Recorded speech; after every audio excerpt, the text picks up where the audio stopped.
We still have a couple of flurries out there this afternoon, but it is starting to quiet down after a morning that's had some off and on snow showers right here in Fargo and other parts of the Southern Valley, especially here today, and a bit gray as well. But temperatures have been on their way up. We've got a 3 above reading right now in Fargo and 3 above in Grand Forks. So nice mild numbers here. Gwinner as well.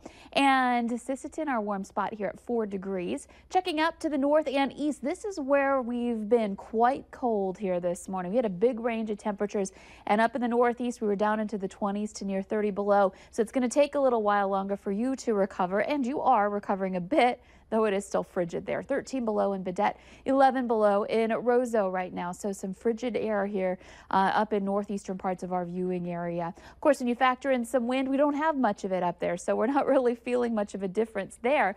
Elsewhere, we do have some wind, and that's bringing our wind chill factor down to the teens and some single numbers below 0. So bundle up, despite the numbers on your screen looking a little bit better. We've got wind out of the east or southeast. It's up to 10 miles per hour for most. Actually, Oaks has a 12-mile-per-hour speed right now, and in some spots we have lower visibility. 2 miles in Jamestown and 3 in Gwinner.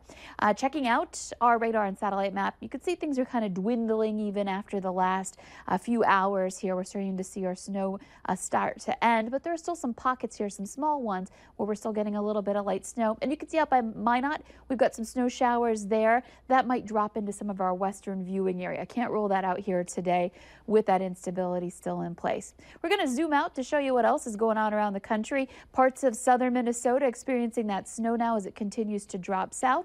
If you're heading down toward Frisco, that's an area of concern. Anywhere in the Dakotas and Minnesota, you might run into some snow.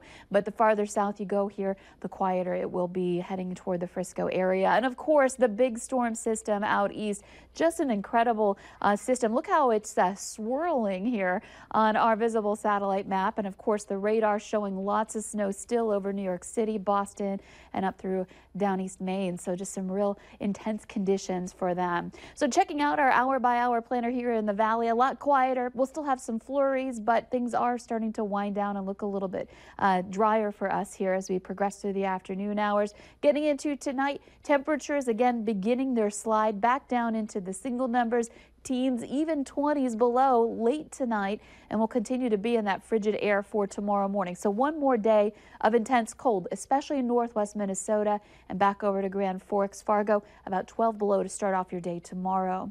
We'll be on the clear side, so we'll get more sunshine on the way for your Friday. Temperatures responding eventually to a south wind, but it's not going to be very strong here. In fact, we're looking at some pretty light wind speeds for tomorrow. So it's going to be a hard chance to warm up here for Friday. It's going to hold off one more day before we see real mild conditions. So more sun dogs, that means, and this is one of the many pretty shots we've seen recently. This is from Stephen, Minnesota. Thank you, Kristen.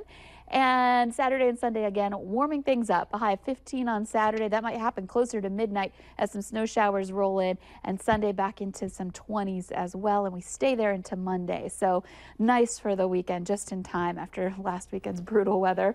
And if you're heading to Frisco, even warmer, as you would expect. We're looking at highs in the 50s and maybe even near 60 degrees. So looking like that. It is kind of